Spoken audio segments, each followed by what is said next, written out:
Margaret Cancer Center. She trained here with us, and we've been lucky enough to keep her. She has expertise in GI cancers and treating them, as well as she is an expert in genetics, both tumor genetics, and has an interest specifically in inherited conditions, and did actually quite a bit of research on Lynch syndrome in Ireland, where she's from, but we're keeping her here now, so let Dr. O'Kane come up and talk.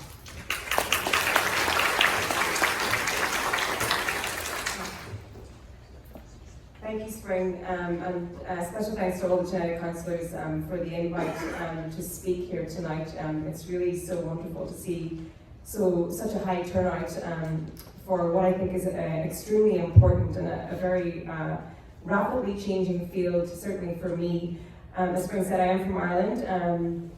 I've been here for 4 years. I completed my thesis in 2015 in Lynch syndrome, and in a 4-year period, so much has changed for me and when I think about treating patients with cancer and Lynch syndrome. So, okay, let me figure out the slides first.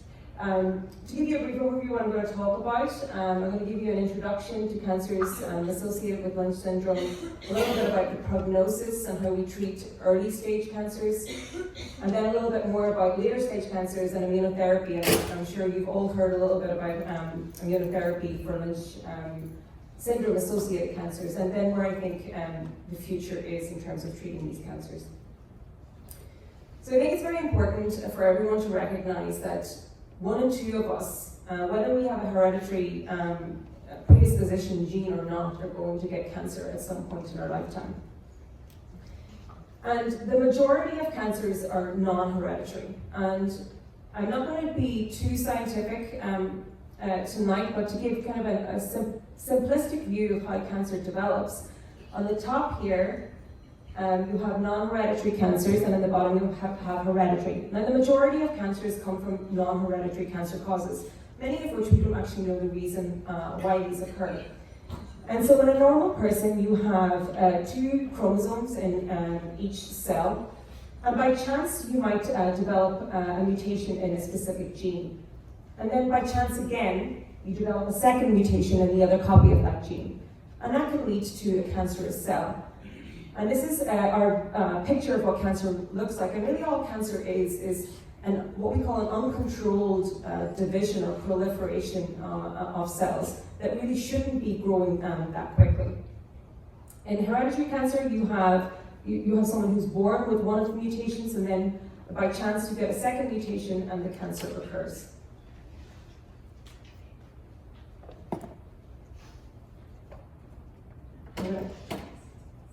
Struggle with the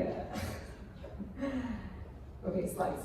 So when we have something called an intact mismatch repair system. So for Lynch syndrome patients, their mismatch repair system doesn't work properly. And when we have an intact or normally function mismatch repair system, what happens is in our DNA we have this code, which is like a sequence of letters. And if you have a mismatch, so G here that you can see should pair with C, so it's pairing with T. So when we have a normally functioning system, there are a number of enzymes that come to repair this particular mismatch. But in Lynch syndrome, here you can see over here the G and T that shouldn't be together. You should see this G and C. This repair does not happen. And so what happens is you get a number of mutations. And mutations are changes in the sequence of our DNA. And you may hear a term more and more if you're reading called high mutational burden. And what happens in Lynch syndrome associated cancers, or cancers that are deficient in mismatch repair, so MMRD, or cancers that are microsatellite unstable, or MSI high, is that you get a high number of mutations. If you get mutations in genes that are supposed to stop the growth of these cells abnormally, the cells grow uncontrolled. Or if you get mutations in certain regions of the DNA called microsatellites, this can lead to the production of a number of abnormal proteins, which can be recognized by our immune cells. And this is a little T cell here, and I'm going to come back to these immune cells a little bit later in the talk. So as all our genetic counselors have talked about, previously, the most commonly associated cancers in Lynch syndrome or MSI-high cancers are colon cancer or endometrial cancer. But for me as an oncologist, what's also important to remember is that if you look at colon cancer data, there's about 15% of all colon cancers that are microsatellite unstable, but only about 1 in 5 of those are associated with Lynch syndrome. And endometrial cancer, about 30% of cancers are microsatellite unstable, but about 1 in 6 of those are related to Lynch syndrome. So, if I focus you here, if I see a colon cancer in the clinic, or if a gynecology oncologist was to see an endometrial cancer, guidelines tell us that we should be testing these cancers to see if there is deficiency in this mismatch repair system. That's important for genetic testing, but also important for how we think about our treatments. What's becoming more and more common, and really a field where oncologists are having to keep up on every day, is that when patients with a new cancer diagnosis come to an oncologist, very often they get this molecular profiling together with germline testing, so molecular profiling of their tumor together with the germline testing.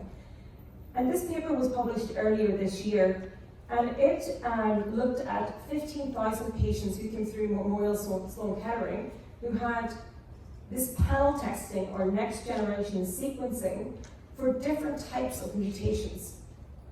And what they found was, across a number of tumor types, that 2.2% were MSI high.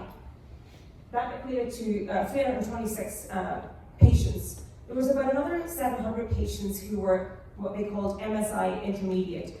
And these MSI scores were really on a computerized algorithm which aligned the score to the profile that they got by doing this panel testing. What I think is very notable is that there was 103 patients with Lynch syndrome. So if you look and you see all these little green dots and the orange dots on the bottom half of the graph, those represent microsatellite unstable cancers across a number of different cancers. And so what they found was that they are seeing Lynch syndrome in other types of cancers also. So Spring did speak about pancreas cancer. Most commonly they find them in small bowel cancers or colorectal tumors and endometrial cancers. But certainly there was some Lynch syndrome cancers found specifically in melanoma or other tumors that we may not have thought about before. So this is really leading us to think a little bit more about the different types of cancers.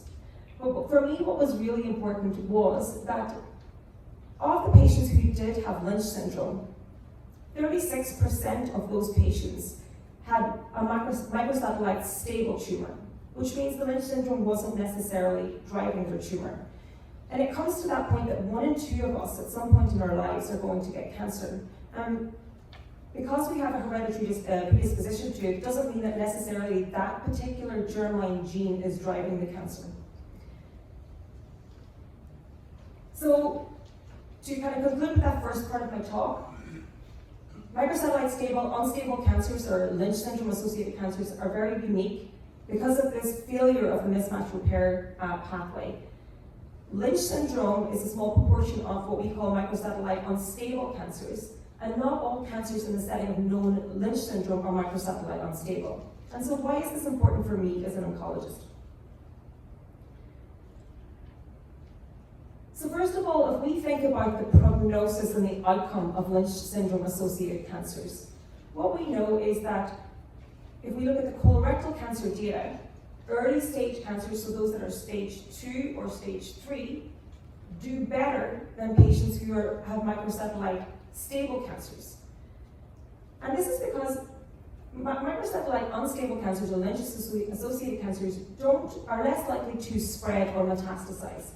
And so you see a higher percentage of Lynch-associated cancers or microsatellite unstable cancers in stage 2, stage 3, but a lot less in stage 4 cancers. And so when we send our specimens, whether they're a resection of the cancer or whether we're doing a biopsy, and the pathologist looks down the microscope, they can see very unique features to microsatellite unstable cancers. And one of the things that they do see is this aggregate of immune cells or lymphocytes. And this is what we believe leads to an improved prognosis, because we believe that these lymphocytes, or specifically T cells, may be stopping that cancer from spreading and becoming a stage 4 cancer. And so again, this information is important for me as an oncologist, especially because when we stage cancers, we make decisions on whether or not you need extra treatment for your cancer. And so one of the most important findings in Lynch syndrome or microsatellite high cancers was by Sargent et al. In 2010. And I'm not going to go into too much detail of the paper, but I do want to show you that in stage 2 and 3 colorectal cancers, you see that you always want to be, if someone shows you a curve of outcomes, if you're unfortunate to have cancer, you want to be on the top. So these cancers did much better than those that were microsatellite stable, or those patients who did not have Lynch syndrome. And I want you to focus your attention to the top left curve. So this is patients with stage 2 MSI high cancers. And the yellow curve is patients who had surgery only. And the blue curve is patients who had extra chemotherapy. And I hope you can appreciate that those that had the extra chemotherapy actually did worse. And so we know that the prognosis of patients with colorectal cancer that have Lynch syndrome or who are unstable do better. And so perhaps these patients do not need any further chemotherapy. And that's important for me as an oncologist when I'm making decisions. This is just published in the last 2 weeks. And this is interesting because now this data is being replicated in gastric cancers or stomach cancers. So again, you want to be on the top curve. So these are patients that have MSI high tumors, and they do better than those that are microsatellite stable. And what this paper again showed is that these are patients that with microsatellite unstable cancers who had surgery only, and they seem to do better than patients who had chemotherapy as well. So more and more across tumor types, we're finding that in certain stages, it may not be appropriate to give any extra chemotherapy for the microsatellite unstable cancers or Lynch-associated tumors. So from this section for early stage cancers and talking a little bit about prognosis, it's important to remember that Lynch-associated cancers do seem to have a better prognosis, certainly in early stage disease, and that additional chemotherapy may in fact cause more harm. Now, when we think about advanced stage cancers, so this is cancer that's spread, or stage 4 cancers, the mainstay of treatment across all tumor types has been chemotherapy, and still is for the majority of cancers. This was posted in the Times and really tells an amazing story of Jim Allison, who won the Nobel Prize last year for his work in pioneering how immunotherapy can be used in cancer. And specifically, he looked at a certain marker called CTLA4, which you don't need to know the name of, but it's kind of like a brake on the immune system. And so this was, for me, quite an entertaining article because it talks about cut, burn, and poison, also known as surgery, radiation, and chemotherapy, which, you know, I felt a little put off by that. Not all chemotherapy is poison, and chemotherapy does certainly have a role for certain patients.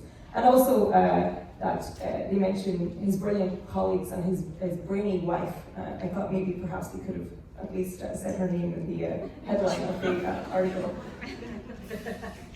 So to talk to you about why immunotherapy is important in Lynch syndrome. So you remember in the first part of the talk, I mentioned that these specific mutations or changes in these microsatellites lead to these abnormal proteins that can be recognized by the immune system. And so think of this as a tumor cell, lots of mutations in Lynch-associated cancers. And these are lymphocytes and perhaps T cells that are coming in to try and kill the cancer. What we know is that the cancer tries to evade or move away from the immune system, so the immune system is not attacking it. So they put these little brakes. This is something called PD-L1 on the tumor cells, or PD-1 on the actual immune cells. And this effectively stops the immune system from doing its job. So these are something called immune checkpoint inhibitors work on these targets, so PD-1 and PD-L1 and CTLA-4 that I briefly mentioned, to unleash these brakes and allow the immune system to attack the cancer. And this is very unique to Lynch syndrome or microsatellite unstable cancers. So it's really been an extremely exciting time as an oncologist because in Lynch syndrome, the FDA, for the first time, granted the approval of a drug, and this drug was pembrolizumab, or Pembro, you might hear people mentioning, for the first time in tissue, agnostic of where it is. So normally we license drugs based on whether you have a lung cancer, whether you have a colon cancer, whether you have a stomach cancer. But for the first time, the FDA approved a drug regardless of where your tumor was, depending on whether you had a Lynch-associated tumor or a microsatellite unstable tumor.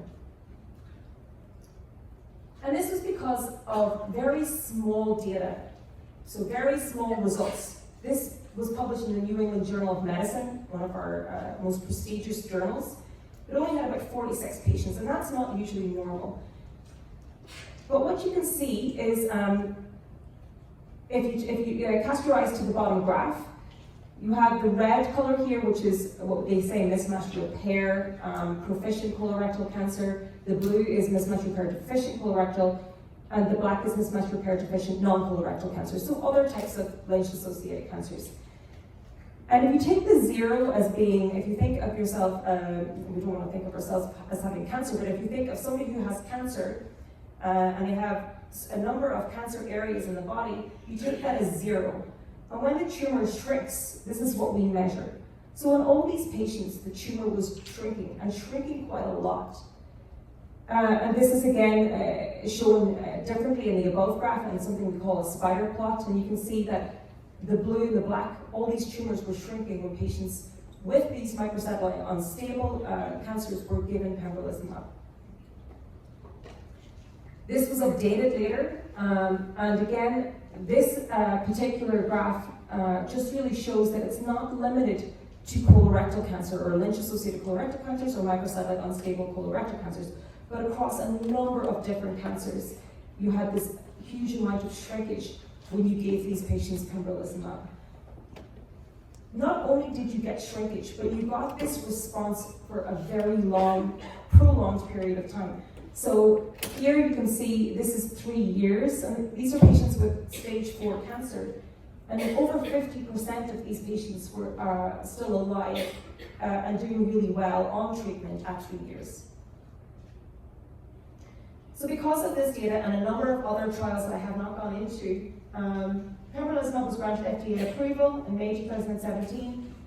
Another drug that targets this marker PD-1 was also granted FDA approval in 2017 based on the Checkmate 142 trial. And then the same drug, in conjunction with ipilimumab, these drugs are obviously extremely hard to pronounce even for oncologists, but it's all the abs, if you think of the abs, was also approved in July 2018. And so these approvals were granted on patients who had already gotten chemotherapy, the chemotherapy had stopped working, and now they could get immunotherapy.